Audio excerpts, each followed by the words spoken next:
Hace casi una década, la Fundación Producir Conservando planteó por primera vez cómo llegar a producir 100 millones de toneladas. Hoy, el objetivo está puesto en el año 2020, en cómo llegar a producir 135 millones de toneladas con sus fortalezas, debilidades y pensando en la sustentabilidad del sistema.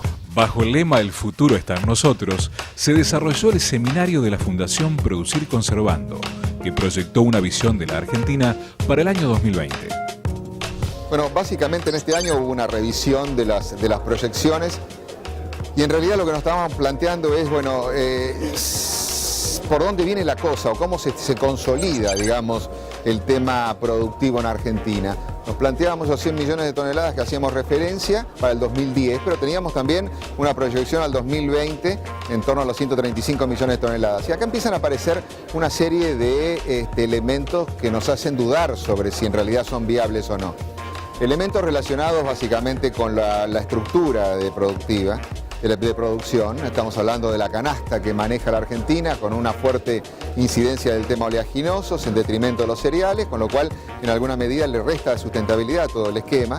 En alguna medida impulsada en un marco de precios internacionales que son realmente excepcionales, pero que al mismo tiempo están denotando que en algunos de estos productos no llega exactamente al productor esos precios. ¿Qué quiere decir esto? Bueno, que hay algunos productos que, digamos, presentan un nivel de intervención del Estado, caso trigo, en menor medida un poco el maíz, donde en realidad hay un diferencial entre lo que se paga y lo que se debería pagar grande, con lo cual esto se suma a la carga ya fiscal, que no es menor, en cada uno de los productos, y en alguna medida resta incentivos para ir cambiando esa famosa ecuación de producción en Argentina. También en ese orden, limitantes de otras características, o sea, básicamente las de infraestructura. Estamos hablando de problemas serios de movilización de graneles, problemas de transporte, la dualidad entre el ferrocarril y el camión, la obsolescencia muchas veces en todos los parques automotores y en el problema de los accesos, rutas, caminos secundarios, en fin, una serie de cosas. Se suma el tema de almacenamiento, el tema de la logística portuaria, en fin, una serie de cosas que empiezan a crearnos algunas alertas de cómo vamos a alcanzar esos niveles de producción.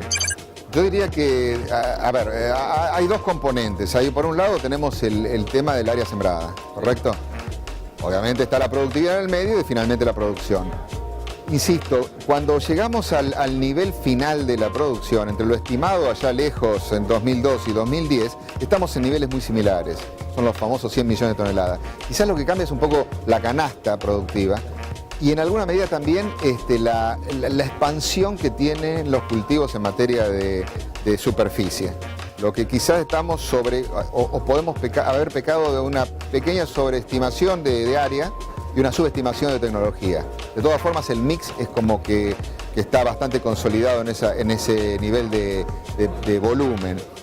Y en el futuro lo que estamos viendo, insisto, más que viendo, estamos apostando es a un cambio en esa estructura. O sea, dándole un mayor privilegio relativo a todo lo que es el paquete de cereales, pensando en forrajeros y trigo, que permite además darle un marco de mayor sustentabilidad a todo el sistema. Y hoy se ve que en realidad quien está impulsando parte de esa alza en los precios es justamente este grupo de cultivos, o sea, básicamente el maíz y el sorgo. A tal punto que, y esto es algo bien coyuntural, la explosión que ha tenido en los últimos años el cultivo de la cebada, ¿sí?, donde hoy se está hablando de una producción cercana a los 3 millones de toneladas, está dada básicamente no por el hecho, si bien es realmente importante, del destino de maltería, sino como un sustituto también a lo que es forraje, que hoy está en franca, digamos, expansión en el mundo, pero en consumos también. Hoy nos encontramos, y yo rescato un poco eso como colorario de estos últimos años, en oportunidad de una visita a Estados Unidos para un seminario de perspectivas de estas características, lo que se planteaba es, señores, tenemos que tener 2 años relativamente buenos para mantener este status quo, un status quo de situación de equilibrio de oferta y demanda con reservas limitadas y con precios sostenidos. Entonces, en ese marco es donde se tiene que instalar la Argentina digamos, con crecimiento en la producción y al mismo tiempo con una presencia mayor en los mercados internacionales. Con tendencia de consumos internos crecientes, restricciones estructurales cada vez más severas de transporte y costos crecientes de comercialización, ¿cuáles son los nuevos desafíos que enfrentamos? 25% de lo que hoy se está moliendo en Argentina tiene básicamente destino de transformación. El aceite en biocombustible y yo diría en ese sentido un 60% la exportación.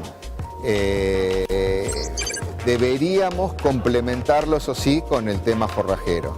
Un forraje que además también tiene su beta de biocombustible, en este caso de etanol. De todas formas hay subyacente una gran discusión que es si en realidad ese alimento se destina para un sucedáneo del petróleo o se destina para alimentación humana, ¿no? O sea, evidentemente en este marco de precios hay un montón de, digamos, de producciones que están destinadas a la transformación como biocombustibles que están detenidas. El caso más claro es el caso de Estados Unidos. 4 años atrás el consumo de maíz para biocombustible era de 75 millones, sube a 95 años siguientes, 115 al otro, 125 al último y hoy, cuando se esperaba un crecimiento de otro año más, está estancado. Esto que pone de manifiesto que los precios ya empiezan a marcar una suerte de limitante, ¿no? en ese rubro. Yo creo que básicamente la Argentina está en un marco internacional muy sano, insisto, un equilibrio entre la oferta y la demanda muy claro, con precios sostenidos probablemente en distintos niveles. O sea, no estamos hablando del último precio más alto porque sería una utopía, pero estamos en un escalón claramente más alto respecto a los últimos 15 años. Con lo cual las posibilidades de crecimiento son claras y de colocación de todos los excedentes son enormes.